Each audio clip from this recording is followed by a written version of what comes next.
বন্ধুরা, এই সময় এর থেকে বড় খবর আর কিছুই হতে পারে না, যা বেরিয়ে আসছে দুনিয়ার কোনা কোনা থেকে। আর এই খবর আজ ভারত সরকার সহ সেনাদেরকেও সংকেত, এবার কোমর বাঁধতে হবে। যে অসম্পূর্ণ কাজ বহু বছর ধরে পড়ে আছে, সেই কাজটাকেই দশকে পূরণ করা হোক। বন্ধুরা, এবার চলে আসি খবরে। আসলে খবরটা কি রয়েছে? নিউ ইয়র্ক টাইমসের আর্টিকেল, যেটা আপনারা স্ক্রিনে দেখতে পাচ্ছেন, যেখানে বলা হয়েছে আমেরিকা তাদের যে এমবেসি স্টাফ রয়েছে ওনাদের ফ্যামিলি মেম্বারদের বলেছে যত দ্রুত সম্ভব ইউক্রেন ছাড়ুন। আমেরিকার এই সিদ্ধান্তের পর ইউকে অর্ডার দিয়েছে এমবেসির স্টাফদের যতজন ইউক্রেন আছে তাদের সবাইকে তাড়াতাড়ি বার করে আনা হোক। যদিও ইউরোপের অন্যান্য যে সমস্ত দেশ আছে সবাই বলছে এখন প্রি ম্যাচিওর হবে যদি আমরা এখানে এমবেসির স্টাফদের বার করার কাজ করি, কিন্তু আমেরিকার মনে এমন মহল আছে। লিটারালি বন্ধুরা, আপনারা হয়রান হয়ে যাবেন এটা জেনে।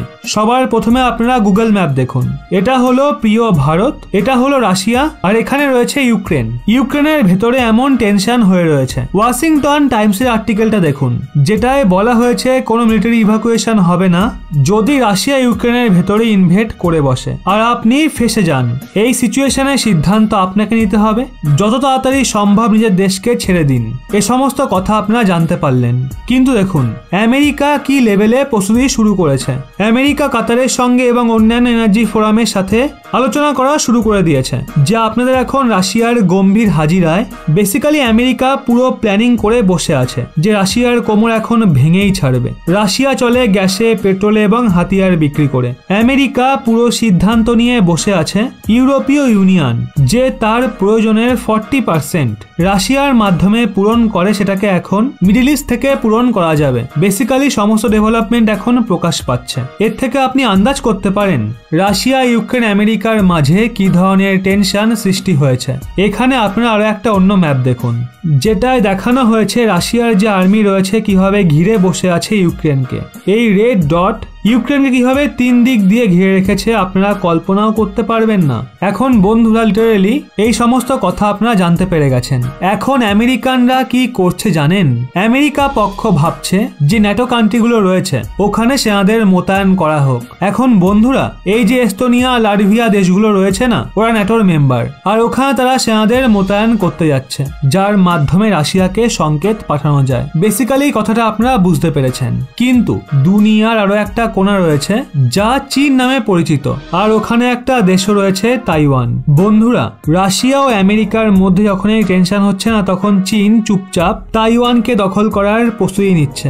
আজই চীন 39টা ওয়ারপ্লেন পাঠিয়েছে তাইওয়ান ডিফেন্স জোনে। স্ট্রিক্ট ভায়োলেশন রয়েছে, আর এটা এই মাসের সবচেয়ে বড় ইনকারশন অ্যাটেম্প্ট করা হয়েছে চীনা আর্মির পক্ষ থেকে। কিন্তু এখন প্রশ্ন উঠছে, আমরা বহু বছর ধরে পেন্ডিং থাকা আমাদের কাজটা কবে পূরণ করব? আগে হ্যাঁ বন্ধুরা, ভারতের ম্যাপে এবার একটু নজর দিন। ওই এলাকা যা এখনো পাকিস্তানের দখলে রয়েছে, যা ভারতেরই অংশ, ওই এলাকা নিয়েও এখন হাওয়া গরম হওয়া উচিত, কারণ দুনিয়ার ভেতরে চাঞ্চল্য সৃষ্টি হচ্ছে। দুনিয়ার অন্যান্য টেরিটরির ওপর এখন লাগাতার টেনশন বাড়ছে, কিন্তু এটা তো ভারতের নিজের টেরিটরি, তাহলে ওখানে এত শান্তির মহল কেন রয়েছে? বন্ধুরা, এখন আপনারা বলুন, রাশিয়া 1 লাখের বেশি সেনা ইউক্রেনের বর্ডারে মোতায়েন করে রেখেছে। চীনে তো জানি কত ফাইটার জেট তাইওয়ানকে দখল করার চক্করে রয়েছে। এই সিচুয়েশনে আমাদের সেনাদের প্রস্তুতি কি রয়েছে? আমাদের তো সুযোগের সদ্ব্যবহার করা উচিত। আমাদের সেনাদেরও তো একটা সংকেত দেওয়া দরকার যে শাস্ত্র পাঠ আমরা করি, সেই শাস্ত্র অনুযায়ী সময় চলে এসছে নাকি না। কমেন্ট সেকশনে জানান। আমাদের ইন্ডিয়ান আর্মি তো পুরোপুরি ডেডিকেট, শুধু সরকারের একটা নির্দেশের অপেক্ষা। প্রিয়কেও ভারতের অন্তর্ভুক্ত হতে তৈরি আছে। আপনারা কি বলবেন?